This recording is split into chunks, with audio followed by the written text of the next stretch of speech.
Hi ಸ್ನೇಹಿತರೆ, ಎಲ್ಲರಿಗೂ ನಮಸ್ಕಾರ. Welcome back to Jaya's kitchen Kannada. ಸ್ನೇಹಿತರೆ, ಇವತ್ತು ನಾನು ಮಾಡ್ತಾ ಇರೋವಂಥ ರೆಸಿಪಿ ಬಂದು ಪುದೀನ ಚಟ್ನಿ. ಇದನ್ನು ಯಾವ ಥರ ಮಾಡ್ಕೊಳ್ಳೋದು ಅಂತ ನೋಡ್ಕೊಳ್ಳೋಣ ಬನ್ನಿ.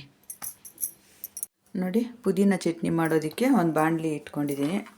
ಮೊದಲಿಗೆ ಕಡಲೆ ಬೀಜ ಸ್ವಲ್ಪ ಇಟ್ಕೊಂಡ್ಬಿಡೋಣ.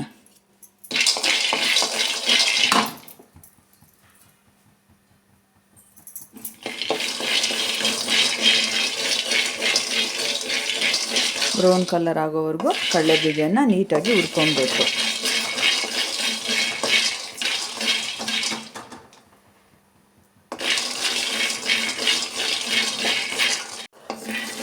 ನೋಡಿ, ಈ ಥರ ಕೆಂಪಗಾಗೋವರೆಗೂ ಹುರ್ಕೊಬೇಕು.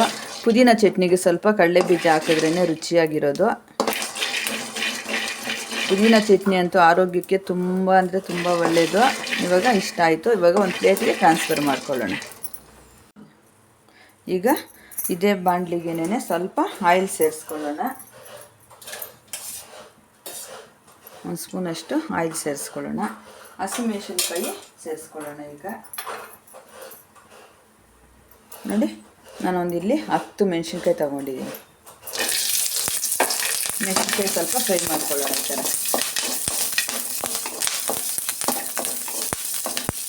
ಮೆಣಸಿನ್ಕಾಯಿ ಇಷ್ಟು ಫ್ರೈ ಆದಮೇಲೆ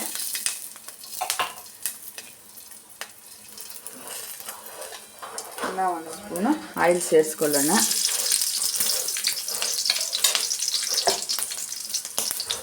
ನೋಡಿ, ಇಲ್ಲಿ ನಾನು ಒಂದು ಕಟ್ಟು ಪುದೀನನ ಈ ಥರ ಬಿಡಿಸಿ ಈ ಥರ ತೊಳೆದು ಇಟ್ಕೊಂಡಿದ್ದೀನಿ. ಈಗ ಸೇರಿಸ್ಕೊಳ್ಳೋಣ.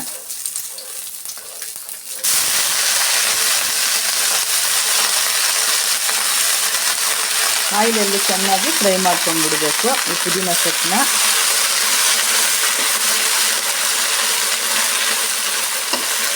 ಒಂದು ಕಟ್ಟು ಪುದೀನ ಸೇರಿಸ್ಕೊಂಡಿದ್ದೀವಲ್ವ, ಇದೆಲ್ಲ ಫ್ರೈ ಆಗೋಷ್ಟರಲ್ಲಿ ಒಂದು ಸ್ವಲ್ಪ ಆಗಿಬಿಡುತ್ತೆ. ಸ್ವಲ್ಪ ಚೆನ್ನಾಗಿ ಫ್ರೈ ಮಾಡ್ಕೊಳ್ಳೋಣ. ನೋಡಿ, ಈ ಥರ ಫ್ರೈ ಮಾಡ್ಕೊಬೇಕು. ಇನ್ನೂ ಸ್ವಲ್ಪ ಫ್ರೈ ಆಗಬೇಕು. ನೋಡಿ, ಒಂದು ಕಟ್ಟು ಪುದೀನ ಸೇರಿಸ್ಕೊಂಡಿರೋದಕ್ಕೆ ಇಷ್ಟೇ ಆಗಿರೋದು. ನಮ್ಗೆ ಹಸಿವಾಗದಿರೋ ಇರೋವಾಗ ಈ ಥರ ಪುದೀನ ಚಟ್ನಿ ಮಾಡಿಕೊಂಡು ರೈಸ್ಗೆ ಮತ್ತು ಚಪಾತಿಗೆ ತುಂಬ ಸೂಪರಾಗಿರುತ್ತೆ.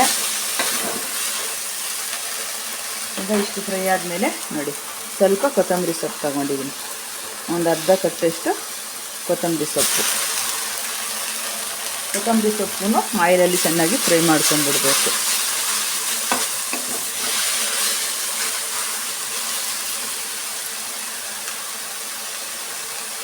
ಹಾಗೇನೇ ನೋಡಿ, ಸ್ವಲ್ಪ ಹುಣಸೆ ಹಣ್ಣು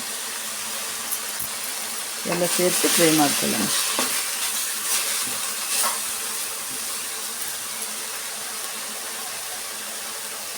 ಎರಡು ಬೆಳ್ಳುಳ್ಳಿನ ಈ ಥರ ಬಿಡಿಸಿಟ್ಕೊಂಡಿದ್ದೆ. 2 ಬೆಳ್ಳುಳ್ಳಿ ಹಾಕ್ಕೊಬೇಕು.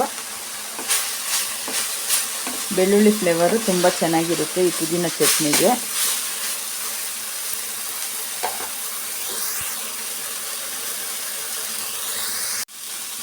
ಈಗ ಸ್ವಲ್ಪ ಉಪ್ಪನ್ನು ಸೇರಿಸ್ಕೊಳ್ಳೋಣ.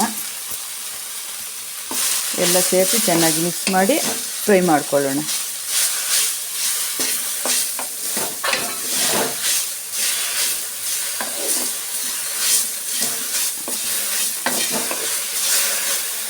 ನೋಡಿ, ಈ ತೊಟ್ಟೆಲ್ಲ ಹಾಕಿ ಮಾಡ್ಕೊಂಡ್ರೆ ತುಂಬ ಟೇಸ್ಟಿಯಾಗಿರುತ್ತೆ.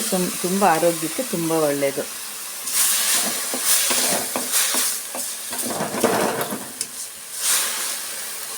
ಈ ಥರ ಎಲ್ಲ ಸೇರಿಸಿ ಮಿಕ್ಸ್ ಮಾಡಿ ಫ್ರೈ ಮಾಡ್ಕೊಂಬಿಡೋಣ.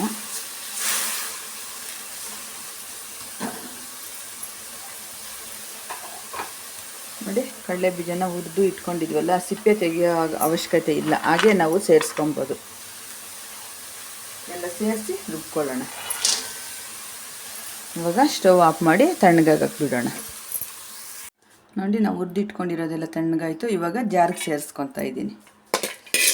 ಜಾರಿಗೆ ಸೇರಿಸ್ಕೊಂಡು ಇವಾಗ ನುಣ್ಣಗಾದ್ಮೇಲೆ ತಗೊಂಬಂದು ತೋರಿಸ್ತೀನಿ. ನೋಡಿ, ಈ ಥರ ನುಣ್ಣಗೆ ರುಬ್ಕೊಂಬಂದಿದ್ದೀನಿ. ಪುದೀನ ಚಟ್ನಿನ ಈ ಥರ ಗಟ್ಟಿಯಾಗಿ ರುಬ್ಕೊಬೇಕು. ಈ ಥರ ಗಟ್ಟಿಯಾಗಿ ರುಬ್ಕೊಂಡ್ರೆ ನಾವು ಒಂದು ವಾರ ಸ್ಟೋರ್ ಮಾಡಿ ಇಡ್ಬೋದು. ರೈಸ್ಗೆ ಚಪಾತಿಗೆ ತುಂಬ ಚೆನ್ನಾಗಿರುತ್ತೆ. ಈ ಥರ ಸೂಪರಾಗಿ ಚಟ್ನಿ ರೆಡಿ ಆಯಿತು, ಪುದೀನ ಚಟ್ನಿ. ಪುದೀನ ಚಟ್ನಿ ರೆಡಿಯಾಗಿದೆ. ವಿಡಿಯೋ ಇಷ್ಟವಾದಲ್ಲಿ ಲೈಕ್ ಮಾಡಿ, ಶೇರ್ ಮಾಡಿ, ಕಮೆಂಟ್ ಮಾಡಿ. ಹಾಗೆ ನಮ್ಮ ಚಾನಲ್ನ ಸಬ್ಸ್ಕ್ರೈಬ್ ಮಾಡಿಕೊಂಡು ಸ್ಕಿಪ್ ಮಾಡಿದಿರ ಕೊನೆ ತನಕ ವಿಡಿಯೋ ನೋಡಿ. ತುಂಬ ಧನ್ಯವಾದಗಳು.